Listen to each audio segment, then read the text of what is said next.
Right. Hei alle sammen. Velkommen til Faglig Onsdag. Mitt navn Kirsti Svenning, og jeg leder denne webinarserien for buildingSMART Norge. Opptak av dette møtet og presentasjonen, det blir delt med alle påmeldte i etterkant. Still veldig gjerne spørsmål i chatten underveis, og så skal vi prøve å rekke gjennom de fleste før vi ferdig om en halvtimes tid. Til dagens tema om hvorfor standardiseringsarbeidet på sirkulær økonomi og buildingSMART Data Dictionary så viktig fremover, så det jo sånn at vi alle skal både i jobbene våre og som privatpersoner, så skal vi bidra til å endre Norge til å bli et lavutslippssamfunn som tar vare på både natur og biomangfold.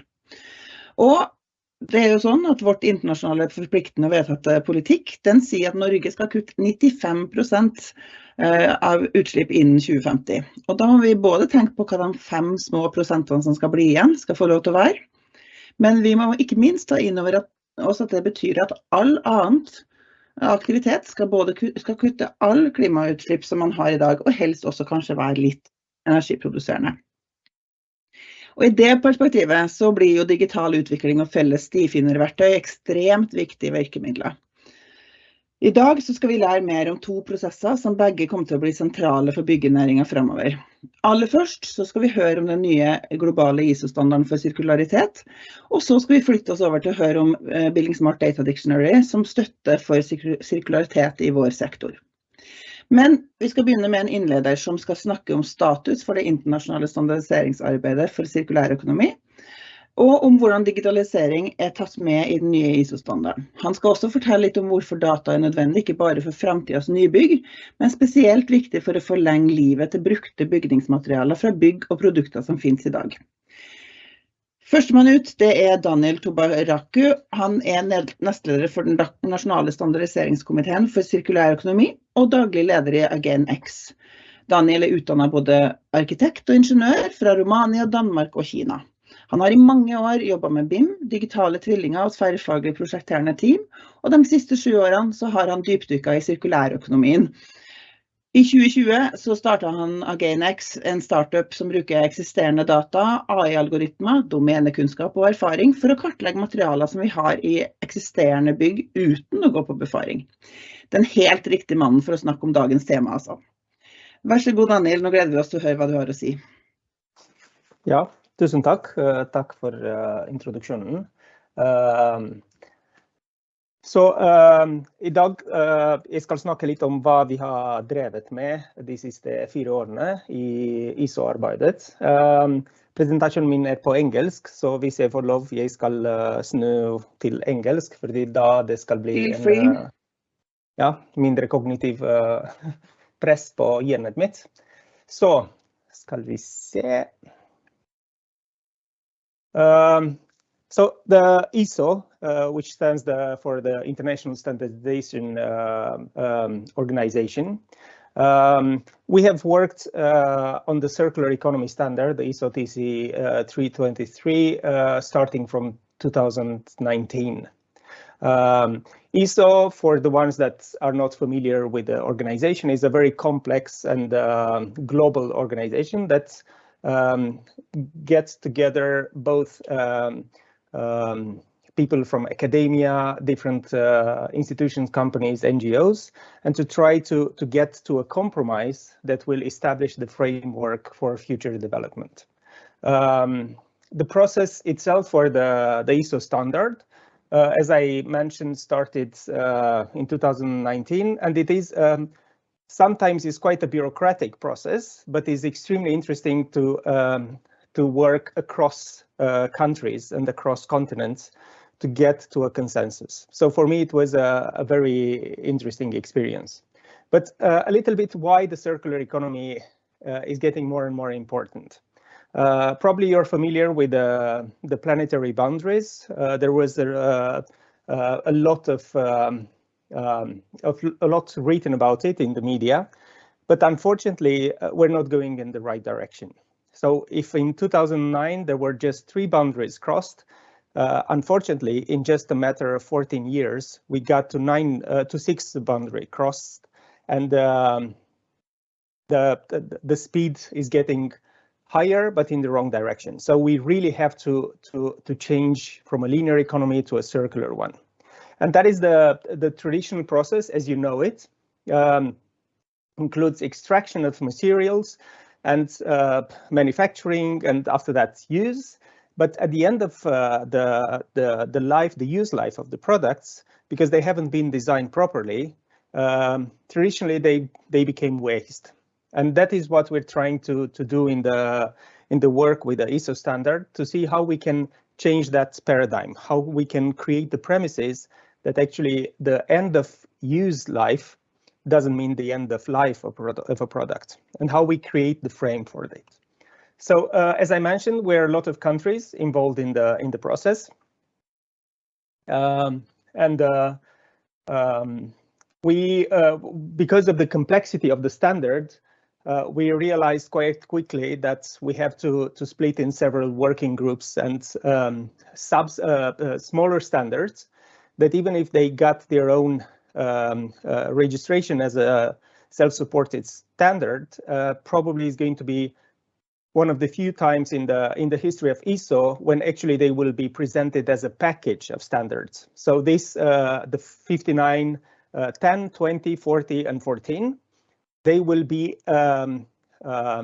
presented and sold or being accessible just as one package.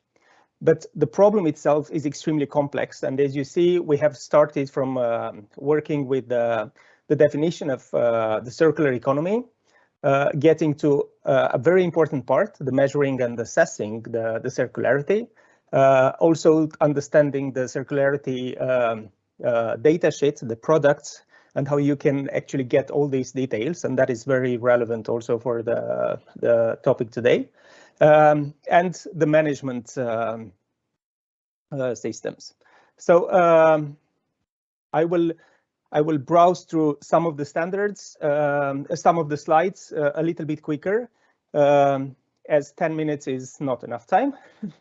But you will get the slides after that to be able to get deeper into the process. What is very important to understand in the circular economy and in our work, and I think is happening also in the building industry, is that we are moving from a silo approach to a more systemic approach. So that is, I will say horizontally between different disciplines, but is getting more, the time frame is getting to be a more important parameter. And that is why I think that from my point of view, that is probably one of the major changes from a traditional approach to a circular approach, that you have to think what comes before you and after you. And also not in what you do in a project, but what the product and the life of the product will be after the initial use has been completed. So, and here is something that's we're trying to solve, or not to solve, we're trying to frame it in a way that will make for all organization across the sectors to be easy to understand and to be implemented. There are a lot of there is a lot of focus in our work in trying to measure and to assess this circularity. As probably you can imagine, there are different challenges according to the stage of where you are part of the process.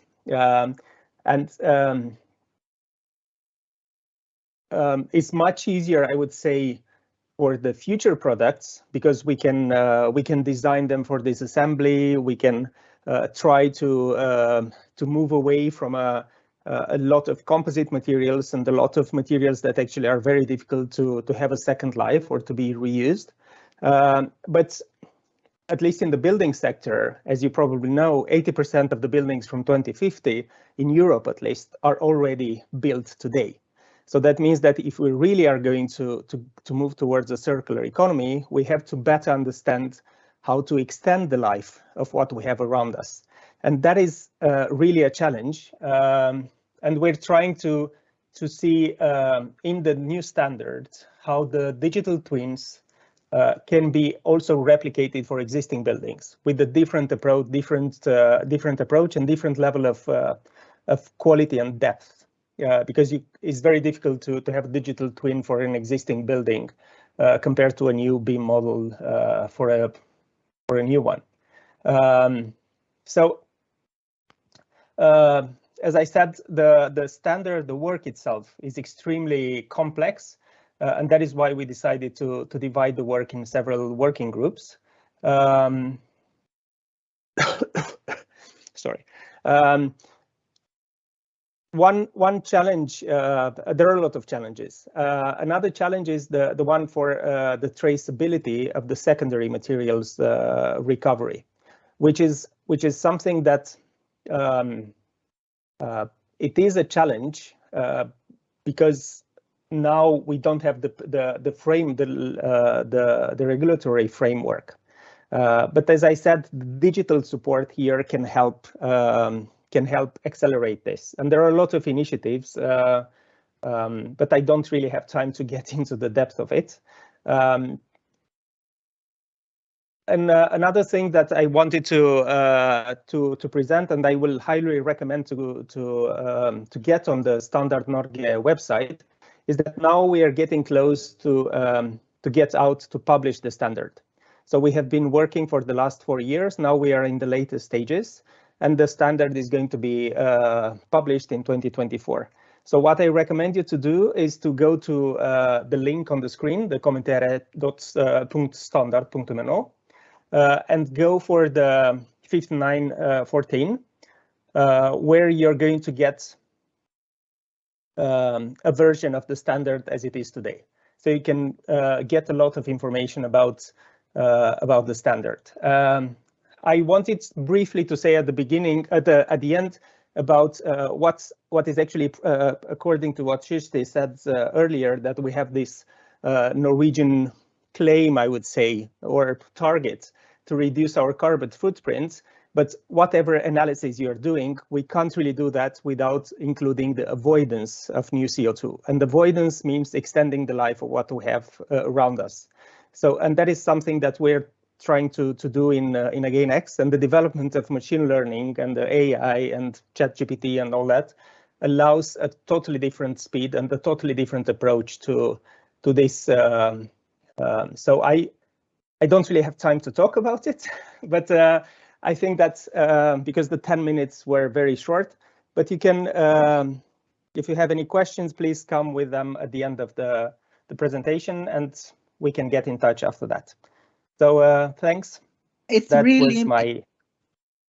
Yeah. Thank you so much, Daniel. It's really such an interesting thing because, I mean, we can speak about this for days, and this is just to make the audience a bit more interested and having a little bit of a taste on the big scope of the ISO standards.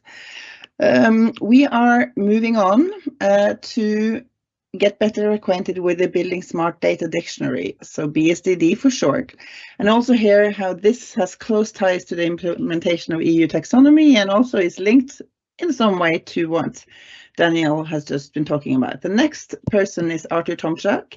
He works at buildingSMART International as the product manager of the bSDD with buildingSMART service for data dictionaries. He's helping people improve data quality and information consistency. He's also pursuing a PhD in digital support for circular building design and has a background as a computational engineer, consultant and lecturer, working with design automation, BIM coordination, implementing BIM and facility management solutions, and sustainability, as well as teaching BIM and visual programming. So there's another very competent person here to talk about today's topic, in other words. Go right ahead, we're looking forward to hear from you. Thank you, and hello everyone. I hope you can already see my screen, and thank you, Daniel and Kirsti, for your introduction and for your presentation, Daniel. Yes, I will also talk about circular economy in my session, but I would like to focus on the importance of data standards and open BIM solutions with regards to that. So yes, you already mentioned that I'm also pursuing a PhD on the topic of circularity, and I did participate in 2 research projects. In one, we tried to automate the design with reclaimed elements, and we faced many challenges. In the other research project, we tried to calculate circularity of our projects based on BIM models. And in both of those research projects, we faced very big challenge of data inconsistency. So every model we get, the data is scattered around all of the different elements, and it's not using consistent names. So my main challenge was like, how do we document and exchange meaningful information? And this is where I think Open BIM solutions really fit.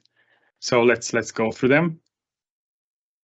We have IDS standard as one of the newest Open BIM solutions, which helps us to define information requirements in a very clear and transparent way that is both readable for us users, but also automatically interpretable by machines, which is really helpful. Based on that, based on the specification, we can create the actual data. We can structure it in IFC. At any time, we can check the data compliance with the specification. If there are any discrepancies, we can report issues with BCF standard, which is the BIM collaboration format. And if you want to share the data, we have the OpenCDE API protocols. And of course, we can also communicate with different designers, stakeholders, if we have any issues. So those are Open BIM standards, but we also have some services that support the adoption and implementation of those, such as validation service, allowing to ensure IFC quality, and the one that I will focus most today, which is the bSDD service that provides meaning to our data. So let's look into that. But for those of you who are not familiar with bSDD, but you know IFC quite well, I would like to say a few words. What's the relation between those two? So let's look closer at IFC. So IFC is, I think the most popular Open BIM standard that is a schema with the foundation classes. So if you look closer at IFC, you will see there are definitions of concepts such as actor, process, project. And if you go deeper, you will find definitions of what is a building, what is a wall, how do you document it, what are the properties to describe it, such as volume and area.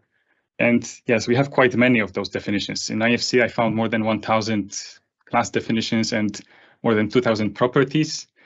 But often it's not enough. Often we need some terms that are not in IFC, or we need terms that are compliant with our context. So luckily, IFC allows to enrich models with additional data. So you can add classification references, you can add properties that you didn't find in IFC. And I listed here a couple of classification systems such as CCI, Uniclass, and eTeam that come with many terms that are already standardized and many terms that could be useful to document our data. And what Daniel mentioned before, like that ISO standards about circularity, could be also another set of names that we need to use to classify our data. But it's not easy to know what already exists and how to find those terms. So if we are looking for something and we don't find it in IFC, what do we do? How do we look for those shared definitions? And that is where bSDD fits. So bSDD is a service with definitions of classes, properties that allows you to browse through all of this content. So we have in bSDD already published the whole IFC schema. We have many common classification systems, some very specific ones, national ones, international ones. So I will show you where to find all of this. But for me, very crucial part of the bSDD ecosystem is that all of those terms can be connected, they can be related to each other, so that you can say that, okay, my definition of industrial stairway should be documented as IFC stair with some additional properties, for example. So you can see what are the relations between different terminologies. So we briefly know how bSDD fits into this Open BIM landscape, but let's look what the bSDD is actually helping us to do. So bSDD is a service, it's not a standard, it's a service for distribution of those data dictionaries. Those could be classification systems, ontologies, taxonomies. There are different use cases for that, but ultimately it serves as a reference library with terms that we can use and make sure that we use terms that are standardized and that we have consistency and we can repeat using the same terms on different projects. So those data dictionaries, they contain classes, properties, and also some additional attributes, like we could add translations, synonyms, relations, and so on. And all of this can be documented and structured in a standardized way. I already mentioned that we have possibility to interconnect this information, but I would also like to highlight that all of this information is reusable so that we don't need to reinvent the same terms. Like, for example, the connection type, we don't need to define it for each project separately. We can reuse those standard definitions if they were already previously published in bSDD. Yes, and the whole service is free to both access and publish the content. So yeah, feel free to have a look at the content that we already have. I have here one example how two dictionaries might look. Those are very simplified and they don't exist, but they show the idea. So we have dictionary of doors and dictionary for windows, and they contain definitions such as what is a window and what is an external door. But also what is really interesting here is that they can share the same property. So for example, here I have swing direction, and I don't need to redefine it. I can simply just attach the same property to two separate objects because the meaning is the same. Yes, bSDD is quite new service. We only recently published the service officially, but we already have many organizations that are publishing content. With the main, the most used ones being eTeam, IFC, CCI, Uniclass. But yeah, you might find something that is relevant to your use case, so please have a look. We will share the link. When it comes to use cases, it really depends on the perspective. So if you are a designer, you might want to use bSDD to access those standard definitions. So you might want to use bSDD to enrich your models with meaning. If you are providing classification systems or dictionaries, you can use bSDD to basically distribute your content in very easy and convenient form. If you are a software vendor, you might want to integrate with bSDD so that you have one entry point to many classification systems instead of having separate plugins for each of them. Yes, if you are a client or if you are managing a project, you might want to apply standardized terms to enable automation and enable more standardized workflows. So you can, for example, specify which terms should be used on your project. And if you are the end user of the data, if you are receiving the data, you might want to use bSDD to be able to better interpret it so that you can check the meaning of each definition or each name of the property, for example. So that's the general list of use cases. But if we look closer at very practical example, let's say you receive an IFC model, you open it, you click on an element, and you see it's a wall. And it's a wall that has certain ID, it has certain type. But thanks to bSDD, you can also add standardized classification references. So you can say that this wall should be classified as a wall plate according to CCI, and each user will be able to go to that reference and see what is the meaning of that code, and they can be certain that you are talking about the same object, about the same concept.